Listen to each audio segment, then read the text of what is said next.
তো আজকে আমাদের গন্তব্য ফুডল্যান্ড হোটেল অ্যান্ড রেস্টুরেন্ট। আমতলীতে অবস্থিত এই হোটেল অ্যান্ড রেস্টুরেন্টটি সম্প্রতি সময়ে ব্যাপক জনপ্রিয়তা অর্জন করেছে। আর সেই জনপ্রিয়তার জোয়ারে গা ভাসিয়ে ভাবলাম আমরাও একটু ঘুরে আসি।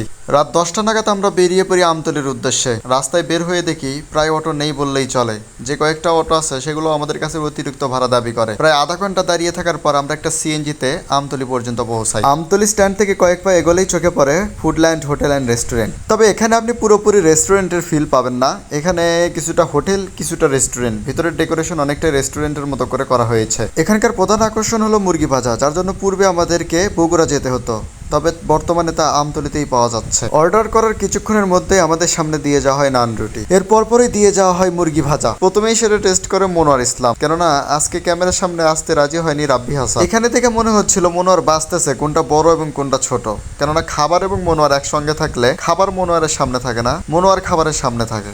যাই হোক, পরবর্তী কয়েক মিনিটে আমরা তিনজনে খাবারগুলো সাবার করে দিয়েছি। তবে বিপত্তিটা বাজে দাম নিয়ে। যেখানে রেগুলার প্রাইস আমরা জেনে গিয়েছিলাম 440 টাকা, সেখানে আমাদের কাছে দাবি করা হয় 480 টাকা। সর্বশেষ 460 টাকায় বিল মিটিয়ে আমরা চলে আসি এবং প্রতি পিস নান রুটির মূল্য ছিল 30 টাকা।